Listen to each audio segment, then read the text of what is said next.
Mari kita berdoa, kasih karunia dan damai sejahtera dari Allah Bapa dan dari anaknya Tuhan Yesus Kristus menyertai kamu sekalian. Amin.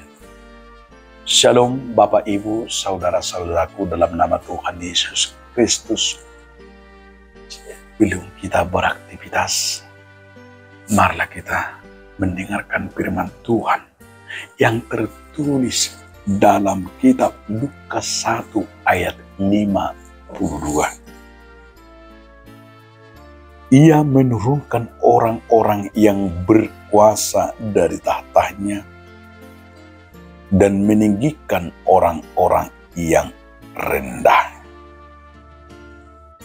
Akana gugui di paiju sian habang sana di babaki do akka namet. Demikian firman Tuhan.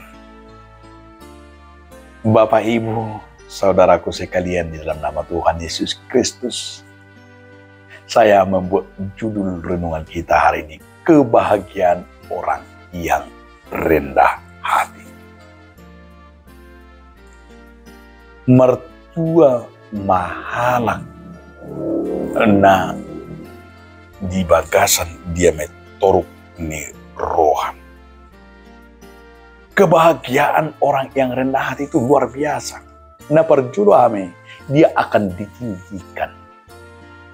Saya pati buni di batado akahala namar toruk ni roha. Itu ada satu sifat di bata di kita. Berbahagialah orang yang rendah hati karena ia akan ditinggikan. Nah kedua, salah satu kebahagiaan nahala na di bagasan kerendahan hati, yaitu karakter rendah hati. Itulah dia sana dikatakan dengan sebuah kerendahan hati, tidak pernah menyombongkan diri. Halak namar toruk ni roga, orang yang rendah hati itu adalah melakukan sebuah pekerjaan dan tugas apapun yang dia lakukan, dia tidak pernah sombongkan. Tapi dia selalu melihat sebuah pekerjaan itu adalah tanggung jawab, selalu melihat dalam pekerjaan dengan rendah hati, bukan dengan perkataan yang sering kita dengar, jikalau bukan aku itu tidak akan tuntas. Jikalau bukan aku itu akan tidak ada. Jikalau bukan dengan aku itu semua sia-sia. Itu sebuah kesombongan yang dipakai si iblis, meroha diri, bermegah, sombong. Firman Tuhan mengingatkan kita, saudaraku, apapun yang kita lakukan itu adalah salah satu bagian kerendahan hati. Berhasil atau tidak berhasil, katakanlah dalam diri ketika kita bertindak dan berbuat, terima kasih Tuhan. Katakanlah di saat kita bisa dipilih dan kita bisa melakukan itulah, bersyukur kepada Tuhan.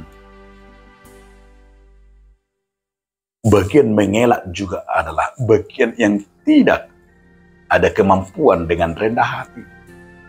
Bagian juga menyombongkan juga karena dengan bermegah itu bagian juga kesombongan. Tapi di saat kita adalah melakukannya, merasakan itu adalah sebagai kepenuhan roh, sebagai yang kita yakini Tuhan yang mampu bekerja dalam diri kita, maka kita tidak pernah merasakan di sana kelelahan dan tidak pernah kita merasakan di sana sebuah kejatuhan dan kesombongan. Akhirnya segala sesuatu yang kita lakukan itulah bagian dengan kebahagiaan kita. Lasni roha, sukacita. Itu yang akan judul renungan kita ini. Kebahagiaan bagi orang yang rendah hati. Dia pasti berbahagia karena dia melakukannya dengan tidak capek, karena dia melakukannya dengan bersyukur, maka itu akan menjadi kebahagiaan. Dia tidak pernah terpaksa dan dia tidak pernah bersungguh-sungguh, tetapi dengan kerelaan, keikhlasan, dia itu menjadi sebuah kebahagiaan karena dia rendah hati melakukannya. Dan sekaligus adalah sifat Allah yang paling mulia di saat dia ada kerendahan hati. Inilah sifat yang paling indah dan yang paling mulia jika di dalam diri manusia itu ada rendah hati. Rendah hati itu yang menjadi corong, yang menjadi bagian daripada yang kita senangi. Bukan hanya sekedar slogan, tapi adalah Tuhan begitu senang melihat kita rendah hati. Kita juga menerima kebahagiaan di saat kita rendah hati. Berbahagialah orang yang rendah hati, karena mereka akan ditinggikan. Amin. Terima kasih Tuhan atas firman-Mu yang mengingatkan kami orang yang rendah hati. Amin.